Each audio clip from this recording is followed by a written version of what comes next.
Consciousness with Freeman Michaels and Barnett Bain. Thought-provoking discussions and bold ideas from the edge of possibility.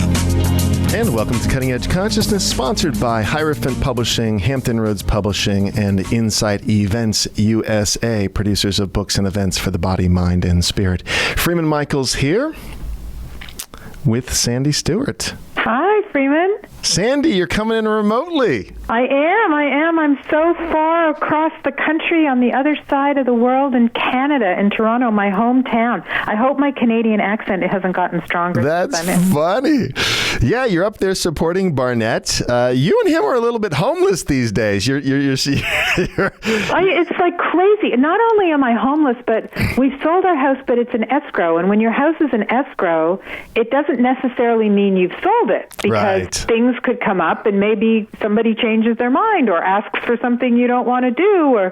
So we're in the process of closing an offer, which could or could not close. You never know. So we're acting as if, but then we don't really know for sure. And I had so much fun this past weekend going to all these apartments that are for rent, and, we've lived in the same place for 30 years. And here I am looking for an apartment in Toronto, and it was so interesting because I looked at lots of places that were really, really nice, and then I walked into this one place, and I'd been feeling a little uneasy because I left LA and went to Texas with Sophie and then ended up in Toronto where my family is, and that's a little triggering. And so I was kind of feeling homeless, and I was really feeling how attached I am to like my stuff and my home, and that I kind of feel like I'm free falling. Yet it was fun looking at these apartments. And there was a lot of them, not a lot, but a few that I could have lived in happily. And then I walked into one, and my whole energy just settled. And I looked at Barnett and I went, oh, this feels like home. Now, I'm talking about a walk up on top of a tea store on one of the busiest downtown streets in Toronto, and I'm leaving the ocean in Malibu. And yet, when I walked in this place, it had the energy of home, even though it was so different. I love this. Just we're moving in this weekend, and just the idea of knowing I'm moving into that place, I think it was when I walked in the bedroom, the bed looked just like our bed at home. It had white linen duvet and white linen sheets and white linen pillowcases, and it had a skylight right over the bed so you could lie in bed at night and look at the stars. And I thought, oh, I can feel myself feeling safe here, but at the same time, really, really acknowledging how attached I am. And when you're 20 and you don't have a home and you're traveling around, it's really cool and it's exciting and it's freedom. And I'm just now getting into that feeling of freedom after being here a few days and finding the place. But I don't do freedom so well in my 60s. Yeah. Well, and what you're talking about is so powerful. There's several other friends of ours who have done something similar recently. They've sold all their stuff and they've moved somewhere or not known where they're going, right? Mm-hmm. And I'm really in awe in a particular way. I mean, I have two minds about it, right? One mind is I like my comfort. I'm not giving that up. And the other is like, wow, how cool. Because I do know that the chaos has the potential to be beautiful chaos, or it could be terrifying chaos. And sometimes it's a blend of both, or a flitting back and forth between the two, right? It can be adventure and joy and freedom and fun. And it's fertile. It is fertile. Chaos is fertile. I can feel the fertility of the chaos. Like, so much energy is being released, like as if I was a hologram, and there's all this energy around me, and there's so much being released since we made the decision to move. And it's chaotic, but it's fertile. There's it's just like there's so much peat moss and earth and stuff growing all right, here, and it's not all gorgeous. I want to pull in another friend of ours who I think is going to have a lot to say about this. Dr. Marcy Cole is joining us. She's a psychotherapist, best-selling co-author, speaker, community mobilizer, and humanitarian visionary. She has a holistic psychotherapy practice for individuals, couples, and families. She produces live networking events called First Tuesdays, which is an amazing network of women, and now some men. She has some co-ed events. I've been to a couple of them, had the opportunity a couple weeks ago to introduce Jack Canfield at one of them.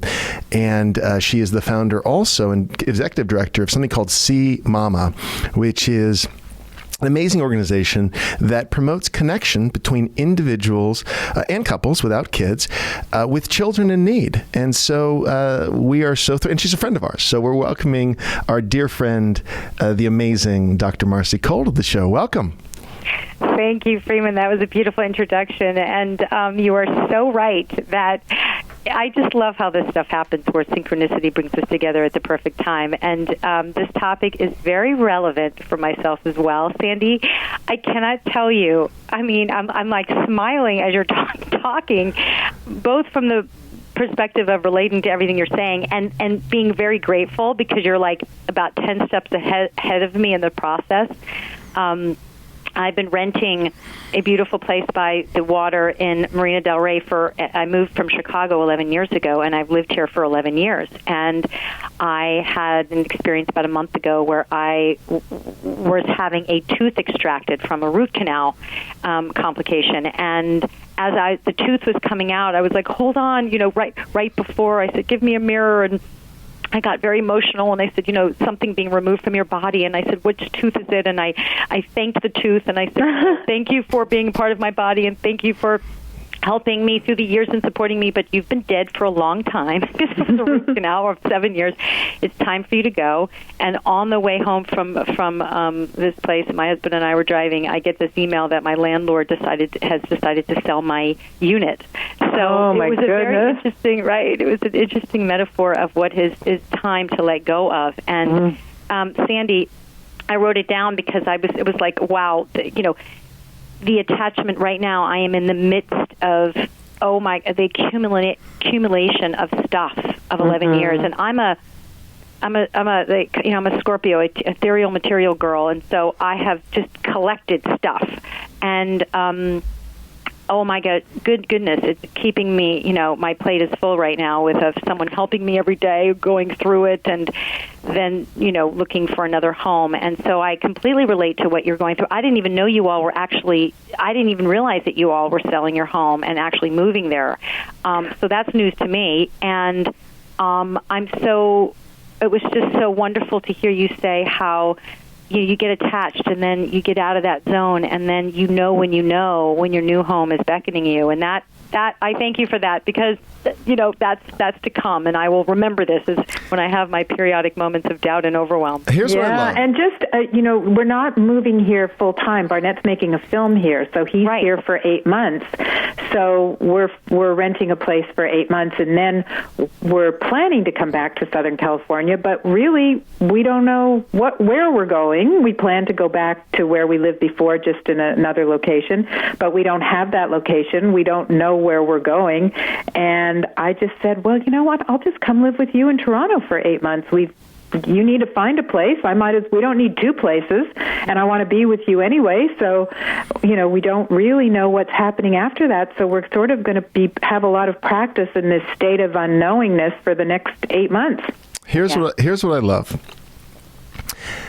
The wisdom in the expertise that both Sandi, you, and Marcy have, and the learner and the connection between both, right? Often, Marcy, people are coming to you with anxiety, they're coming to you with challenges, and you represent the voice of groundedness, of support. My sense of you is you create a container within which they can have their experience and see it in a more empowered light. Is that accurate? Well, yes. I mean, that is certainly the intention, and that's certainly, the hopeful experience my clients have had. But I have to tell you, Freeman, what you said was so crucial, which is that we're human, we're all human, and even those of us in the help and healing field that are holding space, and you both are as well. our life informs. My life is my message, right? So that beautiful saying by Gandhi, which I'm reminded of, we're all reminded of on a consistent basis. So when I first got news of this, the wave of truly like overwhelm and woe, I remember thinking, okay, well, alrighty then, time to practice what you preach. Time to, this is one of the zones where I have to go in. And ironically, Oprah and Deepak were doing their 21-day meditation on gratitude. So here I'm in this moment of feeling like thrust upon, like out of control of this experience, and that, at the mercy of someone who owns to say it's time for you to move. When I wasn't really ready, I was really wanting to just have a chill, fabulous hangout, playful summer. And I was, that moment of really, and that resistance and that, kind of upset in a way. And then I intentionally, which is what we talk about with our clients, I intentionally said, all right, I'm having this feeling. Let me just feel it because it's real and it's understandable. Mm-hmm. And then let me, when I'm ready, redirect it and transform it into something that will be of service to this whole experience. And I went into the opposite feeling, which was of gratitude for this man who has been very, very, we've worked very well together, for this home of 11 years, for the fact that he has been gracious and very supportive, for the fact that he's being very flexible with me. I went into the opposite experience, which was deep gratitude, which lifted, so much of that dense energy and allowed me to, balance it, right? And so I still have the wave, but then I get back to that faith. And also, like what you were talking about, Sandi, that sense of freedom that's coming, and that change is good, that getting rid of stuff is good, that there's something else on the other side that's unknown that will reveal itself and will be a gift. And I think also what I'm aware of now, because I would say that I'm in excitement and discomfort simultaneously. Yes. And I would say that now that I'm in discomfort, I realize how comfortable I was and how that comfort didn't serve me, and how this discomfort is serving me. Like I'm on my toes. I'm more aware of what I'm feeling. I have to be more conscious and do my practice. I feel much more alive in this discomfort than I felt in the comfort. And we go back to the chaos is either beautiful chaos or it's terrifying chaos. Sometimes it's some crazy concoction of both. But the premise is that the universe is benevolent. This is a premise that I think all three of us share. Mm-hmm. So the empowered response when things are challenging, and Sandi, you and I have talked about this ever since Daryl said it on the show, choose to presume that challenges are good. Yeah. That there's something in the challenge that is what makes us grow and evolve, and it's actually a critical part of our learning and our life's path, as opposed to resisting it and railing against it and making it wrong and being a victim of it. Not to say that we don't have those moments, because obviously all of us do. Moments where we feel overwhelmed by circumstances, moments where we feel like we're at the effect of, and we don't know how to make a choice until we do, right? There's some space there that, some time that it takes or whatever for the wisdom to kick in, the learning to kick in. But I love, Marcy, to put ourselves in the process. So we have so many people that come through our doors, as it were, who are in the process, and we hold space for them. But then the issue becomes, how do we either hold space for ourselves or find other outlets where the space can be held so that we can go through our own grieving and, fear and terror and so forth to be able to get on the other side of it, right? Yes.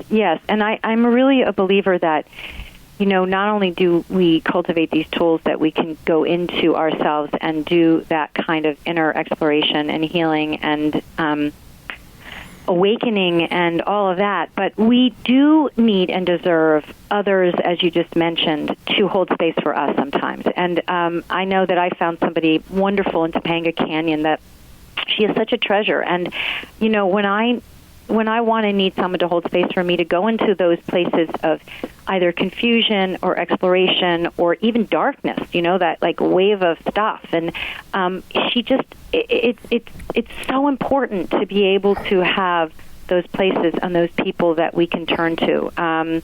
And so that is absolutely, this is what we're all on the same path. I say to my clients all the time, I am no different than you. This is not a linear process. This is a evolutionary process. We're all in it together. I love that. Mm-hmm. And I love the larger community. I'm always doing someone's, workshop or whatever, in large part just because I love the work. I love to be in the space. And, we have built a community of friends who are all doing similar stuff to support each other and to work and learn and grow together and play together. And so it's a context of healing, which for me is always just applying love to whatever part inside hurts, right? It's a context of growth and expansion. It's a context of adventure, so that the things that can in one moment present themselves as terrifying, in the next moment can be perfect and magical and fun. With that, we're going to take a quick break. When we get back, who knows what's going to happen when we get back? We're going to go on an adventure. So stay with us. We'll be right back here on Cutting Edge Consciousness.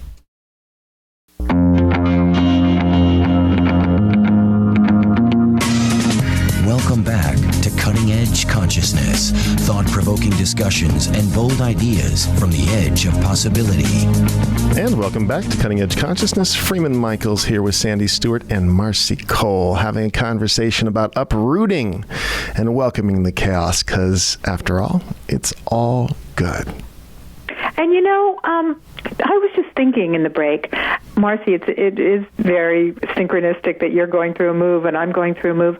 And it seems like everybody I talk to, whether they're going through a physical move or not at this time, their lives feel very chaotic. I've had so many conversations with friends who are just overwhelmed. I mean, the chaos, I think, is really up right now. We're acting it out in a more physical way with our move, but are any of you experiencing that from the people in your lives? Yeah, and something that we were talking about offline, which I think is so appropriate, is the market in LA, the rental market, the housing market has gone crazy. And it's interesting because it can throw, at least me, into a kind of overwhelm that I have to catch up, right? You guys kind of know my backstory. Maybe you don't, but I had a lot of real estate and lost it all. I kind of rolled the dice hard. I had some development projects, and when the market turned in the last recession,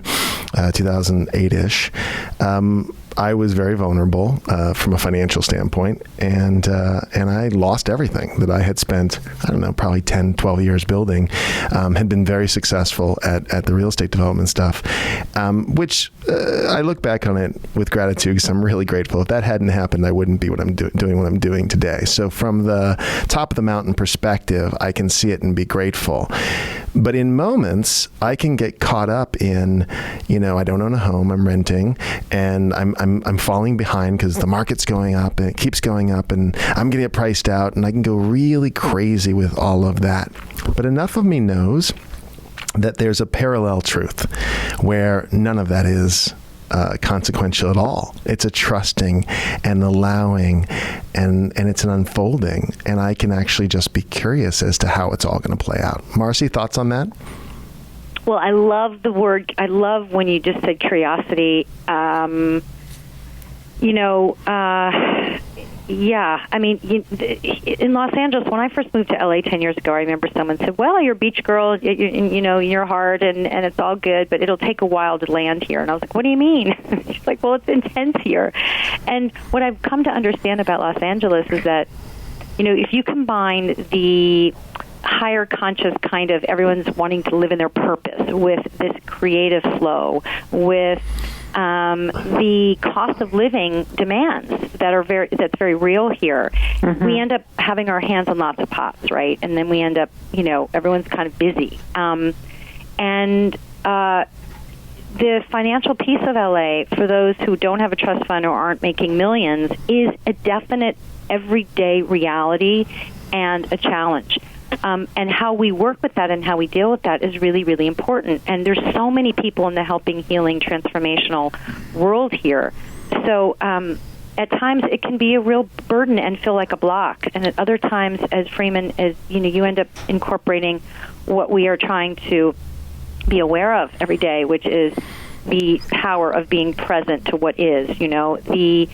I love when you use the word inconsequential in the big picture. And it's calling my attention to that, too, of being super present, and more so when I find myself going off into the world of futuristic, catastrophic, thinking of what if and, and all of that. I just bring myself back to now, which is really always pretty wonderful. And then the word curiosity, having fun with what's next and having faith in what's next.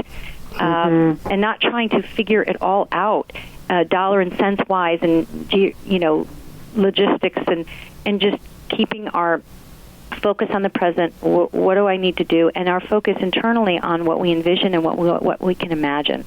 And it's so beautiful the way you put it, Marcy. And it's also such a fine line. What I've been feeling is that for many, many years, I've been practicing visualizing what I want and holding the vision. And yes, I'm 100% responsible. And now I'm having a sense that, yes, I'm 100% responsible, and I'm not, I don't want to say I'm not creating my reality. I am creating it, but simultaneously, it's almost like it's like a paradox. Simultaneously, I'm receiving it. Totally. So I create with awareness, but rather than visualize the thing I want, I'm visualizing how I want to feel in life, how I want to go through life, how I want to be, but really leaving it loose on how that looks. And thus I end up in a walk-up on Queen Street above a tea store after coming from the ocean, thinking I need to be in nature or I can't survive. Yeah, well, the responsibility thing becomes a very big dysfunction if we throw it into the small story paradigm, right? Mm-hmm. So the small story paradigm is kind of consensus reality, the way things are, and then someone goes and they hear about law of attraction, they say, wait a minute, I'm the manifestor and creator of everything. And so then we're trying to create a Porsche, or we're trying to create something external that we're going to feel would complete us. And that is so the opposite of what the spiritual principle is all about. And there's a point at the end of the spiritual principle where we really do have the power via intention to create things, where we get to the place of, I wonder what wants to emerge here. And we actually surrender. And it's not a doing or an efforting or a thinking or a intentioning. It's a kind of awe and wonder where things play out. And we get to just go, wow, who knew? This is pretty cool. Right. And that's, I think, what you're talking about, Sandi. Yeah. And when I look back, things that I thought were problems, just like when you were talking about losing all your money, when you're in it, that's a big problem. But I was a mess. Yeah, of course. And, we went through a similar thing in 2008 as well. And but looking back, we wouldn't be who we were today if we hadn't have had that challenge. If our soul didn't come in and say, hey, you need a little bit like soul adjustment here. This is how it's going to look, but it's okay. Hold on. You'll be fine. Well, and the other thing I love that you're talking about, then I want to throw it to you, Marcy, the way you talk, Sandi, is I've been feeling. So one of the ways, one of the intelligences is the kind of intuitive feeling way of operating in the world. And it's been diminished in our culture, right? It's about thinking and will and action and dominating, controlling. And there is a critical skill set / intelligence for navigating chaos. And it is not going to be your brain. It's going to be your felt experience. Thoughts on that, Marcy? Oh my gosh, no question. I mean, chaos, can be happening around us. And how do we stay grounded in the face of chaos? How do we stay grounded in the face of what we might feel is negative energy? And this is no question an inside job and an emotional and spiritual practice. And I think it's almost impossible for us as humans to be in alignment with that higher plane all the time. We're not. We're experiencing waves where we get pulled here and we get pulled there, and then the wind, it's like a wind burst impacts you, and then you have to find your center again. And that's why what we choose to think and believe and focus on and internalize on a daily basis is so important. And just carving out that space, whether it's in a moment in a car or whether it's a meditation practice on a daily basis, where we can just remember who we are, what we want, and what's really in alignment with what we really believe and what is really meaningful to us. All of that, and I want to layer in the trusting. Because what Sandi said is really critical, is that there's a degree to which I know a lot about myself. I know myself better than anyone else does. When I get quiet, there's a voice inside of me I can listen to, and all of that is stupendous. And there's an unfolding that's a little bigger than who I am right now, that at one point I might have said I'm at the effect of. Now it's not about that. It's a co-creative process where, when I'm in the right mindset, right is a judgment, but whatever, the healthier mindset, I don't know what the word is, consciousness even, that everything is fine and it's playing out the way it's supposed to. And can I move into relationship, even with the fear, as I go through the process and allow things like curiosity to lead the day. Right, Sandi? Yeah, and I think, from what you're saying as well, I just keep coming back to my mantra that's sort of gotten me through this chaotic time is, I'm okay now. Right now, I'm okay. And that's really all I've got is right now. Well, I like your second part. I'll be okay then, too. And I'll be okay then. But right now, I'm okay. And when I get to the next step, in the next step I take, I'll be okay. And it really does help. It helps me stay in the feeling state about it, as you were saying, Freeman, rather than the thinking state, because if I start thinking, I have a million things in my head that could go wrong right now. Totally. Catastrophic thinking. They're not okay. Yeah. They're not okay. But actually sitting in this chair in my sister's office on the phone with you right now, I'm perfectly okay. Well, and as transformational leaders, look, part of what I think is going to be required in moments, but maybe in general, because our world is headed towards a more empowered response to chaos, right? We've created enough chaos individually and collectively that there will need to be transformational leaders, people who can hold the space for and hold the perspective that it's all good. If we can shift our mindset and allow and embrace whatever's going on, whatever's coming up, then it really does play out sort of perfectly, complete with all the imperfections. Yes. I would share with you on the heels of what you both just said is first of all, Sandi, in terms of mantra, I'll share mine, which is, I don't even know where it came from, how it got downloaded, but if I have a bad dream or something's, there's unrest during my sleep cycle or I'm just having that wave of overwhelm that we've been talking about, it's just simple for me. It's, I am loved, I am guided, I am protected.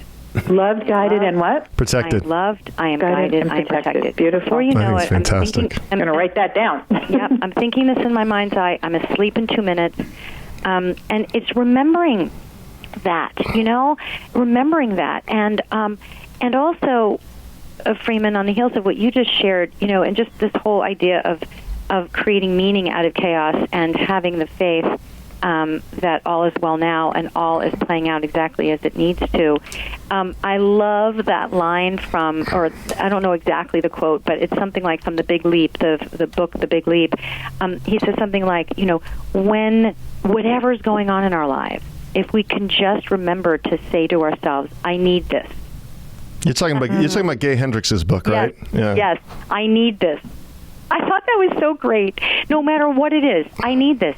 Because then we look for the takeaways. We go, all right, it helps us, move in, into acceptance and to surrender and to being really, truly open to what it's there for our highest good. Seriously, that we always look back and go, well, that made sense, and I'm glad that happened because, and so. So for me, it's this quote of Daryl's: choose to presume that challenges are good. I'm choosing to presume that this is good. And what creative, cool thing could come out of this chaos? Like, that's the curiosity. That's the moving into. And, or, what needs to be felt or experienced. I mean, I think one of the challenges in our world is we're making things, not me or you guys, but I think in the field in general, there's this, the challenge is people come in feeling broken and they want to be fixed and they want to fix it and they don't want to feel it. And we're saying, no, feel it, it'll help you. There's a point at which we're not negotiating that hard with the waves. We're just riding them. So every single day of my life, I go into some kind of catastrophic thinking. I have ups and downs. I just know enough not to believe everything I think. I know enough not to ride it that far. And what happens is it just drifts by, right? I think Jill Bolt was the one this is something Jack said the other night, Marcy, where Jill Bolt, the woman who wrote Stroke of Insight, measures from a brain scan perspective, the life of an emotional hit, right? So we have some feeling come up, and I think it's 90 seconds. I don't know if that's exactly right. Unless it's fed by thought, unless we ride it into another thought and another reason why we're feeling that way, and then we're off. And then who knows? It could be a whole lifetime of anxiety, that started with a thought that we just wouldn't let go of. The idea is to allow the thoughts or the feelings to float through without attaching too much, and they do float through. Yes, Freeman, you were reading my mind. In fact, I was going to follow up with that exact thing that Jack talked about last week at First Tuesday, and I'm so glad that you mentioned it because I didn't remember the source of where they came from. But it's Sue Bolt, Stroke of Insight. Jill Bolt, isn't it Jill? Joe Bolt. Yeah, she's the one who wrote Joe Bolt, Stroke of Insight. Yeah. Thank you for going into that because I was on the same page, and that was so illuminating. And actually, with clients this week, I have actually referenced that a number of times. I thought that was fascinating. That it's really only a 90-second hit we've got, and then we put our hands back on the wheel and direct it to where we want it to go. I love that. And with that, this segment is coming to an end. Marcy, I want to give folks info. First of all, I love that you're allowing men to come, not to every First Tuesday event, but to some of the bigger events. And you got some great folks who are showing up. Jack Canfield, as we've mentioned, was at the last First Tuesday. The one before was Thomas John, another friend of the show. Amazing guy. Wow. So I want folks to have access to that resource. I want women to have access to your women's group because it's obviously had a huge impact on so many women and attracted such an amazing group. I mean, what an amazing group of powerful women you've got around you. So where can folks get a hold of that? And I also want to say, as a resource, Marcy, you are trustworthy. And so for people who need some support and want to hire someone to support them in the way that they need supported, I would never hesitate to send someone to you. So how do we do that? Thank you, Freeman. Well, on the psychotherapy front, the holistic psychotherapy front, it's drmarcycole.com, drmarcycole.com. And for the women's group, it's called firsttuesdayla.com, firsttuesdayla.com. People can sign up for our newsletter and then be on our list and get invited to events. They can also join our online network.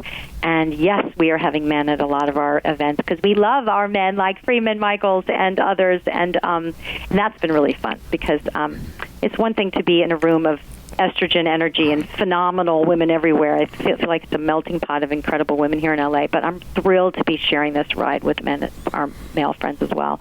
So, yes, that's how they can do it, firsttuesdayla.com. Beautiful. And we look forward to you coming back and joining us again on this program. So thank you so much. It would be my greatest pleasure. Thank you both. I adore you both, and I'm really privileged to spend this time with you today. Thank you.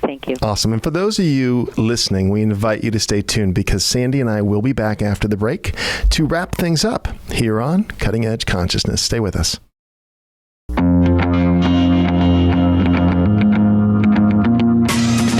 Welcome back to Cutting Edge Consciousness, thought-provoking discussions and bold ideas from the edge of possibility.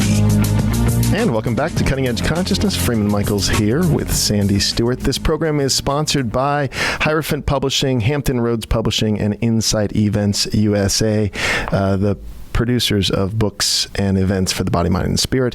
We're so grateful to them for making this show happen. And I'm grateful, Sandi, to have this time with you.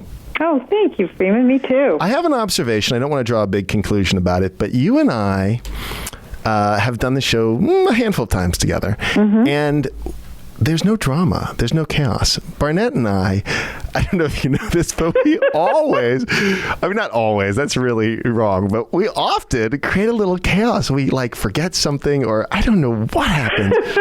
And you and I don't do that. So I don't know. I'm kind of grateful for that. It's interesting because on the heels of recognizing the creativity that can come out of chaos, and I think Barnett and I do a little of that, right? We kind of get a little crazy and then something cool comes out of that. Uh-huh. But I don't, I don't want to do that a lot in my life. So, it's one of those things where we can feed off the drama and get a little addicted unconsciously to it, and then do it when we don't have to, right? That's funny. Yeah, I don't know. Maybe it's the different energy of men and women together and men together. Do you think that has anything to do with it? I like the energy of men and women together. I mean, this is a big topic for me in my life right now. For whatever reason, I happen to be working with a lot of women. As you know, my training partner is Susan Leahy. I've just been brought into, she brought me into a training group with 3 women and me, and I've been really enjoying it. I don't know exactly what it's about. Maybe it's about what I've been feeling, because I'm a feeler that was, of course, taught not to feel because I'm a guy, and our culture says don't feel, and that's not how it works, and you're too sensitive, which I was told my whole life. But obviously in the last, 20 years or so, I've come to embrace it. I first had an outlet as an actor. That was my little way that I could be really emotional, really feeling, and have an outlet, and then pretend to be someone else in the rest of my life. That's why I always say I always felt like my acting life was more real than my quote-unquote real life, because I had permission in that arena to be full emotionally. But more and more in my life, I've established that I can be full in other arenas, and I don't think that trips the women out as much, or I feed off their sort of I don't know, feeling orientation. I wonder also if just sort of more like historically, culturally, in our DNA, men, there's a little bit of competitiveness that comes up. Testosterone, sure. That doesn't come up with men and women. Yeah. So here's a little caveat. One of the things I've had to adjust very consciously, because again, in the chauvinism of the culture, women get sexualized by men, and I probably vice versa. I don't really know what that looks like, but I'm very conscious to be trustworthy to women, which means I have to. It doesn't mean I don't have attraction to women. I do, but I just very consciously choose a different way of relating so that we can create trust and bond and joy and a love connection that's not a sexual connection. It's just a bond. I can say to Marcy, I love you, and it's not something that's taken as like, ooh, what was that about? Right. Yeah. So, growing up in the avenues, if I said I love you to a woman, everyone would be like, ooh, what's that about? And now, and frankly, if I said I love you to a man, there was a whole nother reaction. And now in my life, I can do it very openly. Barnett does it beautifully, actually. He's more likely to say I love you to me than I am to him. But I've learned from that, and I've watched it and said, hey, that's cool. I want more of that. Mm-hmm.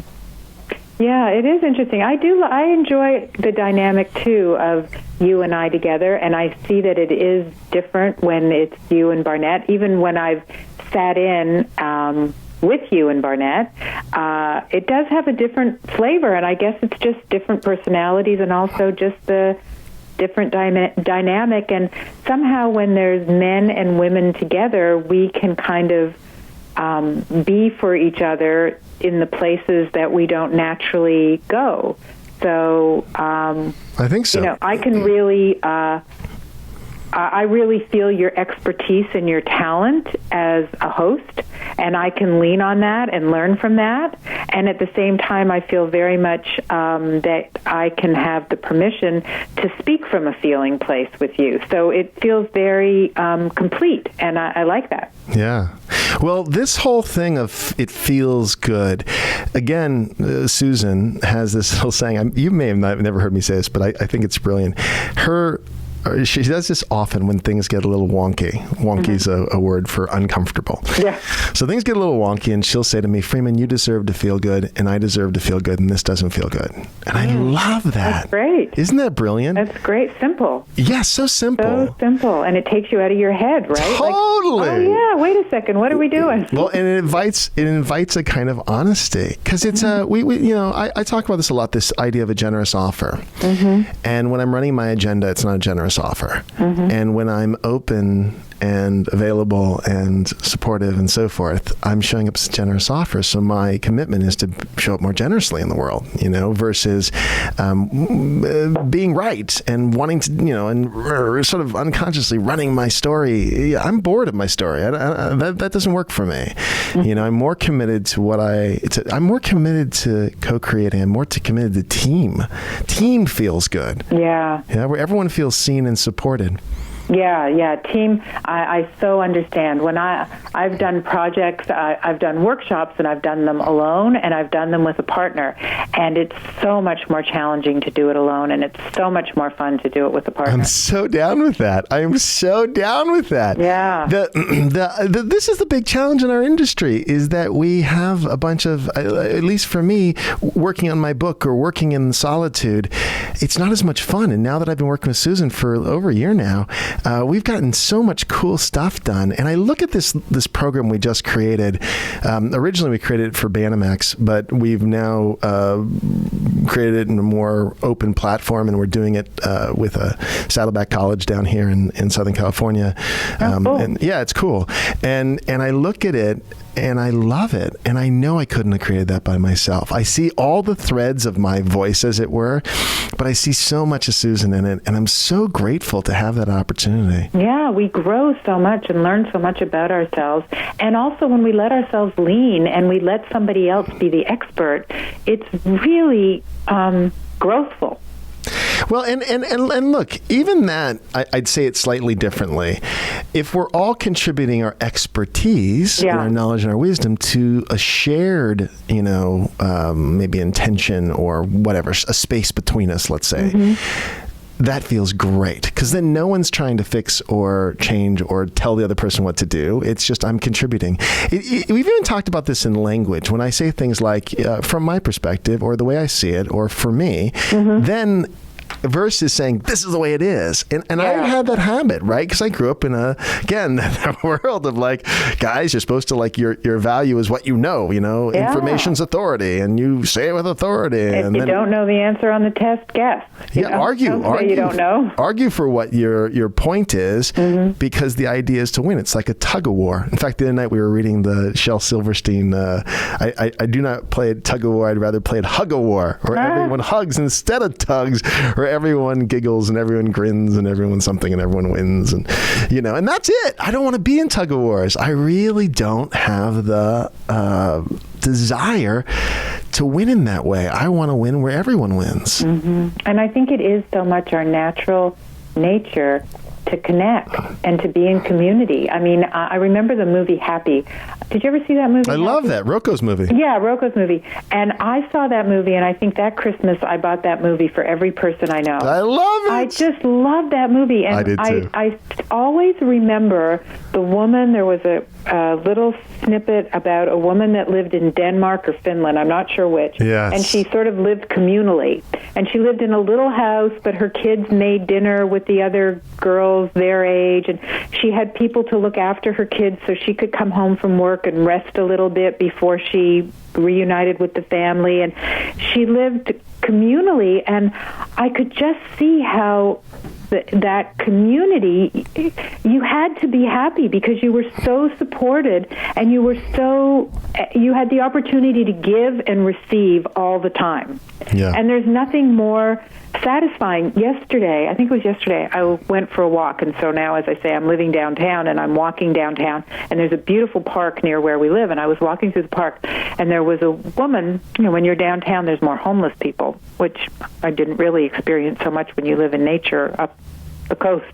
And there was a woman sitting on a bench, and she said, "Oh, ma'am, do you have $1?" And I walked by her, and I didn't look, and I didn't give her the $1. And then I thought to myself, yeah, I have $1. I'm going to go give her $1. And I turned around, and I went back, and I gave her $1. And then she said to me, "Oh, thank you so much. God bless you." And she said, "And by any chance, do you have a lipstick you're not using in your purse?" Wow. Well, in that moment, my heart just burst open. And even as I say it now, I get teary. And I said to her, "Oh, I'm so sorry, I don't, but I'll put one in my purse and I'll look for you because I'm going to be walking here often." And I walked away, and I thought, if I had not given that woman the $1, I would not have received that heart-opening experience where I felt this, like, everyone is looking for beauty, no matter who you are, where you are, what your circumstance is. We all appreciate beauty in the world. We're all the same. And I got my sameness with her, and that $1 gave me such a gift. It was like the highlight of my day yesterday. And I came home and told Barnett about it.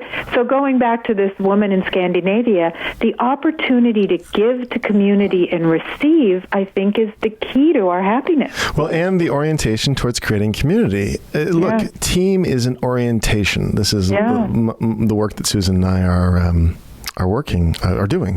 The program's called From Group to Team, and it's helping people who organize around, job and role and title to get them to organize around team as a context, right? That they are being team. Are you being team right now? And it's a really interesting introspection when we're running our agenda. I'm not being team right now, and that's the question. Are you being team right now? And the premise is that, we're contributing to something in the middle that we're all co-creating. So the idea of an orientation towards creating community, creating trust, creating bonds, sharing. It's a big evolution in consciousness, and it's what the world desperately needs right now, if you ask me. And it's so powerful when you allow yourself to be supported. Even with this move and this chaos that I'm in, Barnett finally said to me, "Sandi, you can't do it all yourself. You're going to have to ask for help. You're going to have to hire people, and you're going to have to ask for help. And that's the only way to get through it." And then when he said that, it was such a simple idea, but I had this idea, oh my God, I have all this to do, and he's working on a movie, and I can't bother him, so I've really got to do all this myself. And it doesn't have to be him. I have lots of resources, and there's lots of people in the world that have businesses supporting people, and I can pay for somebody to help me. But just that first initial idea of we have to do it ourselves to show that we're capable. It's and it's changing the headset to no, I'm capable because I ask for help. and wait, what about the opportunity to draw in a community of people? Like, there's someone who needs that job. Yeah. And every time I hire someone, and I think it's about me paying them to help me with something like, fixing something, and then I have a deep conversation with them, and I realize, oh my God, it had nothing to do with, putting the new hot water heater in. It had nothing to do with that. It was about connecting. It was about sharing. It was about something else, That's my orientation too. I realize that part of my offer in the world isn't just that I can afford to pay the guys to come put the hot water heater in. It's the way I show up, and it's what I create out of it. That there's a value in that honestly in our culture isn't always measured, I mean, just the fact that when somebody comes to do a service for you, you take the time to look them in the eye and thank them and find out something about them and connect.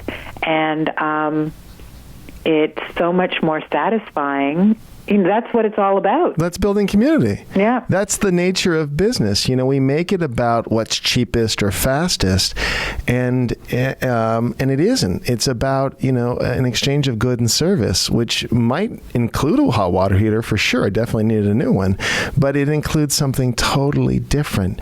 Did we feel, moved? And that's where trust is built. And that's where you trust the plumber, you trust the guy you use, and you use them again. Why? Well, because you built relationship with that person. Mm-hmm. And that's what the bigger game is. Mm-hmm. Mm-hmm. This morning I walked out of the apartment that we're living in now. We're moving to the other place, but we're in an apartment now. And this is almost embarrassing to say, but I've never had to use Uber because I live in LA and I have a car and I don't go out and get drunk and need somebody to pick me up and take me home. But I'm in this city and I thought, I should use Uber. It's cheaper than a cab because I haven't started using public transportation yet. And my daughter's not here to ask her to download it on my phone or how do I do it. And I just walked out of the building and there were these two young guys with ladders and they were coming in the building to do some repairs today. And they looked young, and I was sure they used Uber. And I said to one of them, "Do you use Uber?" And he said, "Yeah, of course I do." And I said, "Well, I'm so sorry, I don't. Would you help me?" And the guy sat for half an hour and downloaded the Uber for me, showed me how to do it, explained it to me, and I'll probably never see him again, but it was probably the nicest interaction I'm probably going to have today. And him too. Great. Yeah, and him too. And it's a lot like the lipstick too. Yeah. Hey, listen, we've come to the end of the show, but I'm so thrilled we had the chance to hang out. It's so fun. Yeah. And we're going to do this again soon. We will. All right. For those of you listening, we invite you to come back to the conversation soon and keep listening to Cutting Edge Consciousness. Thanks for listening.